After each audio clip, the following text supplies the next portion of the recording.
Sir, जिस तरीके से आप अभी एलजी साहब से मिले और उनको अपने उपराज्यपाल से सर, जिस तरीके से आप अभी उपराज्यपाल से मिले और उनको ज्ञापन दिया कि किस तरीके से दिल्ली जैसे शहर में अवैध निर्माण का कार्य लगभग सभी जगह जहाँ पर भी अनऑथराइज्ड कॉलोनी है हर जगह हो रहा है, और अधिकारी खुद लिप्त है कि या तो उनको मकान बनाने के नाम पर कुछ चाहिए, अदरवाइज़ वो प्रॉपर्टी को बुक करके छोड़ देते हैं। कार्रवाई के नाम पर थोड़ा बहुत टूट फूट, उसके बाद दोबारा से मिली भगत से दोबारा से उसका निर्माण कर लिया जाता है। तो ये संज्ञान आज आपने दिया इतने लंबे समय के बाद। आज तक भाजपा में 15 साल से शासित है एमसीडी, तो अब इतने लंबे बाद ध्यान कैसा आया? सर, भाजपा की का विषय नहीं है, भाजपा शासित है और भाजपा हमेशा संज्ञान लेती है।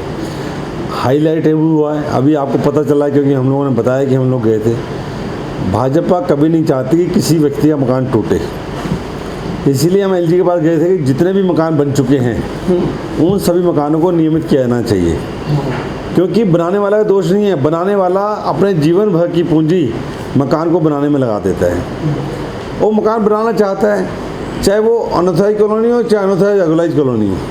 हमें जो बन गए मकान, इनको नियमित किया जाना चाहिए, क्योंकि अभी पोजीशन ये है मकान बनने के बाद भी बंदा अपने घर के अंदर नहीं जा पाता, उसको बिजली का कनेक्शन नहीं मिलता, उसको पानी का कनेक्शन नहीं मिलता। जब ये मकान नियमित हो जाएंगे तो सबको बिजली पानी मिलेगा। आपने की भ्रष्ट अधिकारियों की बात, ये बात सही है कि उनकी मिली भगत के बिना कोई अवैध निर्माण नहीं होता, और हम आने वाले समय में ऐसे भ्रष्ट अधिकारियों के खिलाफ कार्रवाई करने वाले हैं। उनके खिलाफ आप देखेंगे सख्त कार्रवाई होगी, क्योंकि रेवेन्यू लॉस होता है। पूरी दिल्ली नगर निगम को इन्होंने बहुत बड़ा नुकसान पहुंचाया है। नुकसान पहुंचाने वाले किसी भी जेई, एई या अधिशासी अभियंता को बख्शा नहीं जाएगा। हम इसी वजह कदम बढ़ाएं और लोगों को हम जागृत कर रहे हैं कि आप सब अपना नक्शा पास कराएं, मकान बनाएं, आपको जीवन भर दिक्कत नहीं आएगी। अभी तो ये कि व्यक्ति मकान बनाता है, जेई की जेब में पैसा डालता है, उसके बाद ही उसके मकान में दिक्कत आती है, वो मकान का घुस नहीं पाता, मकान बुक हो जाता है, मकान में तोड़ फोड़ हो जाती है, मकान सील हो जाता है। तो हम चाहते हैं कि एक साफ सुथरा प्रशासन दे, दिल्ली नगर निगम के अंदर जो भी काम हो बहुत अच्छे ढंग से हो, लोग अपना मकान बनाएं, बेखौफ होकर बनाएं, नक्शे से बनाएं, उनको बिजली भी मिले, उनको पानी भी मिले, और वो अपने परिवार के साथ सुखपूर्वक उस मकान में जा सके। अच्छा, जिस तरीके से अवैध कॉलोनी है उसमें मकानों का जो साइज़ है बहुत छोटा है, जैसे कि कई कॉलोनी तो ऐसे जहाँ 20-20 गज के मकान भी हैं, तो क्या ऐसा कोई प्रावधान अब एमसीडी लाने वाला है जिसमें देखिए, मैं छोटे मकानों का भी रक्षा पास हो पाएगा? अभी जो हम एलजी से मिले थे, हमारा सबसे पहला पॉइंट यही था। हमने उपराज्यपाल महोदय को कहा है कि जब 20 गज का या 22 गज का 25 गज का प्लॉट हम डीडीए अलॉट करती है, देती है, तो उसका नक्शा क्यों नहीं पास होना चाहिए?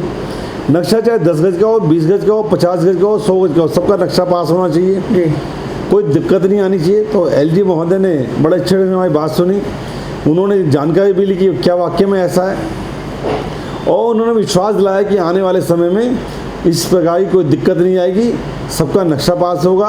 अभी मास्टर प्लान 2041 बनने वाला है, हमारी कोशिश है कि मास्टर प्लान में ये चीज़ें डल जाएँ कि सबका नक्शा पास हो और सब सुखी और अच्छा जीवन जिए। अच्छा, जिस तरीके से आपने बोला कि जो प्रॉपर्टी बुकड हो चुकी हैं, चाहे वो अवैध कंस्ट्रक्शन ही क्यों ना हो, उसको रेगुलाइज कर दिया जाए, तो क्या आज अब इस समय से पहले जो छज्जे निकले जा चुके हैं, जो अनक्रोचमेंट है, जो अवैध है, उन सबको रेगुलाइज कर दिया जाएगा, और आने वाले समय में 20-20 गज के मकान भी नक्शे से, जिसमें छज्जा तो शायद इंक्लूड होगा ही नहीं, तो इस तरीके से ज़मीनी हकीकत पकड़ पाएगा, ये जो बात रखी जा रही है?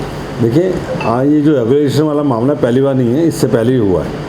इससे भी कॉलोनियों को रेगुलाइज किया गया है, उसी आधार पे ये हम लोग रेगुलाइज करेंगे ताकि लोगों को दिक्कत ना हो।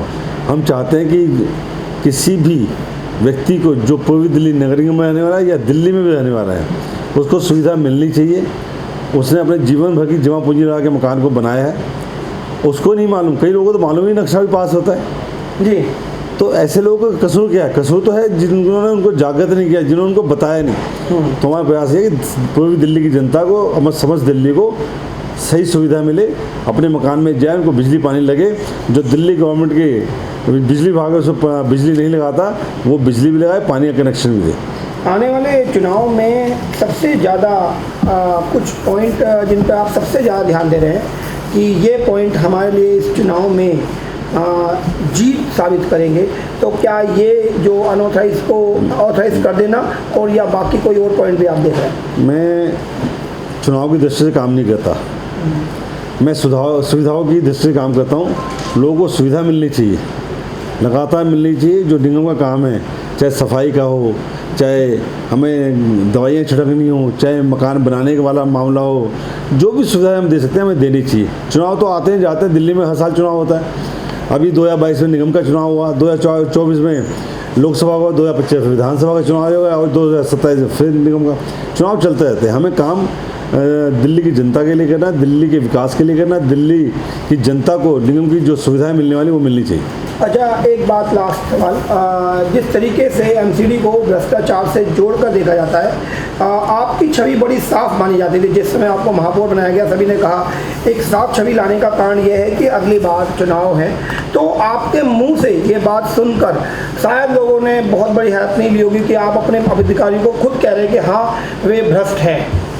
देखिए, सभी अधिकारी भ्रष्ट नहीं होते, जो भ्रष्ट हैं मैं उन पर एक्शन लिया जाएगा, सबूत के साथ एक्शन लिया जाएगा।